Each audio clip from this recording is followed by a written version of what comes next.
Hello YouTube, this is Michael B. the Game Genie, and this is an impromptu episode of my game pickups from the new Adventure Island.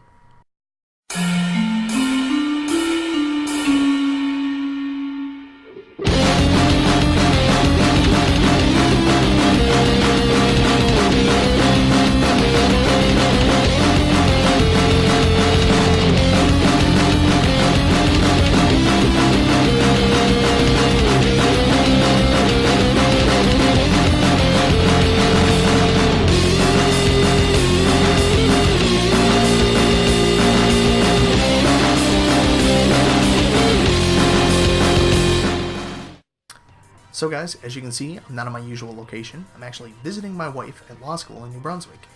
And I was actually supposed to fly home 2 days ago, which would have let me get my normal video up I do every Sunday.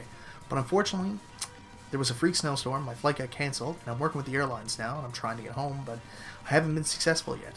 Anyways, I wanted to make sure I got my video out this week, so I went to the store today, and I bought this webcam that's being very uncooperative. But I want to make sure I get something out. So instead of doing my regular video that I planned on doing for my 99th video, I'm actually going to do a game pickups and show you all the great stuff I got here in New Brunswick. So first things first, I wanted to do a little bit of an update.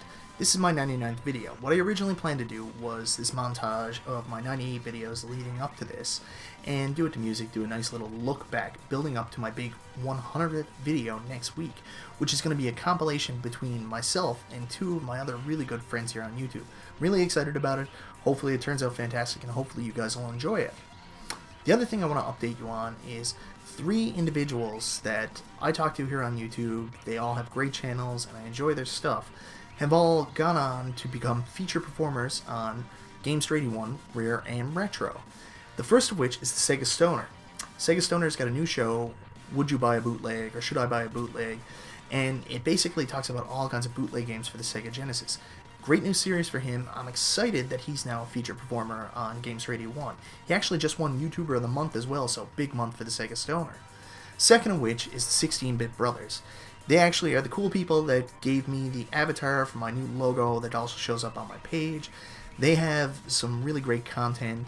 They did this last video, which is Meet the 16-Bit Brothers. I think it was Meet the 16-Bit Brothers 3. Did this volleyball scene from Top Gun. It was hilarious. You guys gotta go check those out. And last but not least, I want to say congratulations to the guys from Retro Liberty.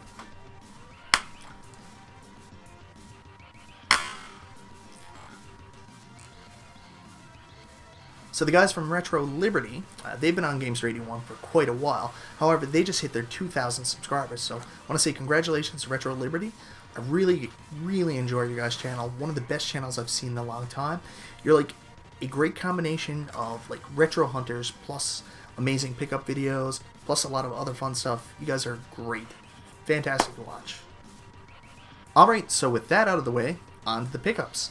First place I like to go to up here is a store called Digital World. It's a pawn shop that focuses mostly on electronic items. And they've got this really cool deal where you can pick up 4 retro games for $10. They don't really look to see what games they're putting in there, so let me show you what I got. First of which, I got a game called The Lost Vikings. I'm sure most people would have seen this in a 16-bit Gems episode. Looks like it's a fun game. I'm excited to try it out. Never tried it when I was younger, so $2.50, who can pass that up? Also picked up a game called Tin Head, and I'm going to be honest with you, this was the throw-in of the group. I basically just picked it up because the guy Tin Head looked like a character from the Mega Man series. Now this is a game I've been looking for forever, Shakan the Forever Man. I don't know if it's just me, does anybody else think he looks like Tom Petty? Really reminds me of a bad guy from the 2nd season of the real Ghostbusters cartoon as well. Really cool, looking forward to trying this game out. Heard a lot of people say a lot of really good things about it. And last but not least from that lot of Digital World, I picked up Rise Star on the Sega Genesis. Yeah, it's loose, but at the same time, I paid $2.50. From what I understand, this is the last game from Sonic Team, so I'm really excited to try it out. I've heard fantastic things. It looks like it's going to be a fun game. Keeping the Sega theme going, I then moved on to the Fredericton Flea Market, which I think is called the King's Place Flea Market. And I don't usually pick a lot of stuff up there because the prices are usually fairly high, if not on retail. But for some reason, they'll have Sega Genesis stuff there that's not really priced well. So you can pick up some cool stuff. I picked up a loose copy of Quackshot, I'm really excited about this. I'm trying to collect all the early Disney games for the Sega Genesis because they were just fantastic. I already have Tasmania and Ariel the Little Mermaid at home. I have a case for this at home, loose case, so now I'll have this complete. Picked up this game for the Sega Master System, Spellcaster. This was basically a throw-in game because I bought 2 other games for $30. So, hey, if I can get a Sega Master System game for free, I'm going to pick it up, especially when it looks this cool. I don't know if anybody played it. Maybe it's not good, but I'm excited. I think I'm actually getting close to around 40 Sega Master System games now in my collection, which I only started just this year. This is a game I'm extremely excited about, Phelios. I know absolutely nothing about it, but on the back it looks like this ancient Greece top-down shooter, so if anybody's played it, give me a heads up, but this looks like it's going to be a really fun game. And I paid $10 for this, but it's really $5 because this was with the Spellcaster lot. And last but not least, the Disney Genesis game that I've truly wanted to add to my collection, Mickey Mouse Castle of Illusion. I've been looking for this game pretty much all year. Back in October, I found a copy in this place called A&C Games in Toronto, and I was going to buy it, and I think they wanted $35 at the time. I would have got it still, I know I'm crazy, except for the fact that I realized it was the Mega Drive version instead of the Genesis. Still always been looking, haven't found a copy, until last weekend at the Fredericton flea market, I picked it up for $20. So I'm excited to have this in my collection. I love the early Genesis releases, especially the Disney ones. I also picked up some current gen games as well. I picked up these 2 Xbox 360 shmups based on Derek, aka The Completionist, who I do the Newfoundland Gamer podcast with. He told me I should definitely go to Walmart and look for Death Smiles and Otimus Excellent. Now, 2 of these games were $10 each. They were basically, I guess, failed releases, but they look really cool. I'm very excited about this, especially Otimus Excellent, which is actually done by the creators of Gradius, and I'm told it's basically Gradius with anime women. I also finally picked up my copy of Mass Effect 3. I've been waiting for this to go down in price. I refuse to pay full price for this because every time a Mass Effect game has come out, I've always bought it right away and then never played it. And by the time I finally open it and get to play it, it's down in price to like $19. So finally, I've waited down a Mass Effect. Excited to see the way the storyline finishes, but Pat the NES Punk mentioned something like a spoiler on his Twitter page once, and I'm really afraid that I already know how it ends. I hope not. I did tell you I was up here visiting my wife, right? And one of the cool things about this trip was I got to spend Valentine's Day with her. And my wife, who is amazing, she supports me in every way, she also supports my gaming. She knows recently I've been in this big survival horror kick, like I've been back into playing some of the Resident Evil games, and just recently I finished Silent Hill 2. So there was one Silent Hill game I was missing on the 360 that I never picked up. It was $14.99 a little while ago, and I just left it on the shelf. I never got it. But for some reason, I can't find a copy anywhere. Anyway, she came across a copy, $20, still pretty reasonable. She picked it up for me, so I'm excited to play it, and that is Silent Hill Downpour on the Xbox 360. Very cool game. Very excited to play it. My wife, she makes me laugh. She actually calls Pyramid Head Triangle Head, so I get a chuckle whenever I see him now and call him Triangle Head myself.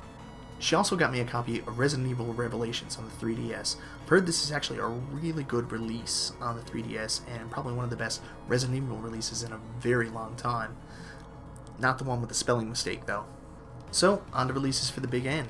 I picked up something I've been looking for an extremely long time. I love wireless controllers, but I hate wireless controllers that are third party. So it's amazing when you come across a first party wireless controller, and one of the best examples of this is the Wavebird. I've never owned a Wavebird. I had a friend who had one, and he loved it, but I just never picked it up. I think they were like $50 originally when they came out, and I just didn't want to spend that much to get another controller for my Nintendo GameCube. So I came across this at the pawn shop. It was actually in the glass display case, and they wanted $15 for it, which I know is not a great price. It's not a Stu Fish price or Mr. Dude 206, but hey, I'll take it for $15. So I finally have a Wavebird for my GameCube. And while I was looking in the display case, I also came across an N64 game that I've been tracking down for quite some time. Last time I seen it for sale was in Corner Brook. They wanted around $45 for it at a collectible store, and I pshawed at that. But I found it at a very good price here, which I thought was a very good price at the pawn shop in the display case. That is BanjoKazooie. Love N64 games. You don't ever see them in Newfoundland. While it's not my favorite system and I'm not really collecting for it, I've had Banjo-Kazooie since I was a kid. I've never played the sequel, so I'm excited to finally be able to try it out. Another day, I went to the Valley Village and I had some amazing luck. Like, they never really have anything there. Mostly it's PlayStation 2 titles, Xbox 360, like, you don't see anything there. Walk into the store and I walk to the back, and on the shelf there is a Super Nintendo. Now they wanted $35 for it, so I'm not that excited, but I knew because a new system came in, there's probably going to be some games. I found the game shelf, there were 15 or 20 Super Nintendo games there. Now I had mostly everything, and they charged pretty high prices, so I didn't get too excited, but I did pick up a couple games I'm pretty excited about. I picked up Kirby's Dream Course and Kirby's Avalanche. Two games I already have on my Kirby Ultimate Collection, the 20th anniversary, but I'm excited to have the original copy, and I always prefer playing this on their original systems. I also picked up Jurassic Park, which I'm told is very similar to the NES release of Jurassic Park, except when you go inside the buildings, there's these 3D stages that are extremely hard. Also, there's no save feature on this game, so if I'm going to finish it, I have to play it completely through in one sitting. So I don't know if I'll ever do that. Same day I found all the really cool Super Nintendo stuff, I found something else I don't really collect for, but outside of getting the Zelda games on the system. But I found a really cool game, complete in box. They only wanted $10 for it, and it looked like a pretty good deal. And I love the games in the series. I picked up Wario Land 3 on the Game Boy Color. The Wario Land release on the Virtual Boy is my favorite Virtual Boy game. Always really enjoyed Wario games, so I think I'm going to have a lot of fun with this. Of course, I'll play it on my Game Boy Player on my GameCube, probably using my new Wavebird. It's kind of funny because when I stopped to look at all the games I got at the Value Village, I stopped in the book aisle and I was just going through eBay.ca making sure I wasn't overpaying on prices. And I look up and I find all these books here about Nintendo. Basically, there's a couple books here, the Ultimate Unauthorized Guide to Nintendo Games. Basically give like quick overviews of certain games like Mega Man 2, they might give you one code. And down here is the Guide to Nintendo Games, and it's by Computes. Anyways, I think these will be fun bathroom readers, and cool piece of nostalgia. For those of us in Canada, I'm pretty sure these came from like the Scholastic book fairs that came to class. I wonder if I can find like an old flyer or something to find out. If I say N-Gage, what do you think of? Warp 6 on your mark, sir. Sir? N-Gage. N-Gage. No, not John Luke Picard. It's actually an old system from around, I think it was around 2003, 2004, that came out from Nokia called the N-Gage. It was basically a cell phone that you could also play video games on. Anyways, I had never purchased one, I'd never owned one, but I had a friend at the time that had owned one, and anyways, I thought it was the most ridiculous thing. I've never seen anything about it since I stopped talking to that friend and he originally got it. That wasn't until the other day when I was in the Value Village. I'm looking through the games, and I'm like, oh my god. There's N-Gage games. You never see these. You never find those in the wild. Maybe I'm wrong. Maybe you guys in the States see them all the time, but not here in Canada, especially in a thrift store. So anyways, I tried to pick up these three games. They were going for about $3 a piece, except when I got up to the counter, well, let me show you what I got. I got Tomb Raider, Tony Hawk's Pro Skater, and Sonic N. Only problem is there's no game in Sonic N. It's empty. That's because the game must be in the N-Gage. So I scoured all around the store, I looked, couldn't find it anywhere. So anyways, the N-Gage escaped me this time, but now that I have a couple games for it, I'm on the hunt. I'm going to find you. I'm going to find an N-Gage. And the last thing I picked up basically for this video is something I got before I left. It's The Legend of Zelda Hyrule Historia. I saw this in an Alpha Mega Sin video. I never even knew it was coming out. So of course, as soon as I saw it, I checked online and found out that it was available through chapters.ca. Basically, two bookstores in town that are called Cole's Books. They're under the chapters wing, but they're not exactly chapters, which I found out when I went to pay for it, because online it listed the book as $23. When I put it through the counter, she said, congratulations, you just spent $40. But anyways, I'm pretty excited to have this. Any Legend of Zelda fan, true Legend of Zelda fan such as myself, should really pick this up and take a read through. It's a fun look back. The only real issue or problem I have with it is that they pay a lot of homage and love to Legend of Zelda Skyward Sword, which they look at as the masterpiece in the collection. I completely disagree. It's not my favorite Legend of Zelda game. My favorite Legend of Zelda game will always be A Link to the Past. In fact, that's my favorite game of all time, and I wish this book focused more along the lines on early Zelda and less along the lines on Legend of Zelda Skyward Sword. Anyways, guys, that's everything I picked up this week.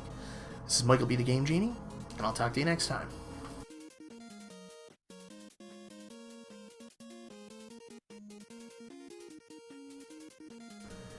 You're scaring me, Larry. You're like aging and you're like, oh. Guys, this video is gonna take like 6 hours. Relax.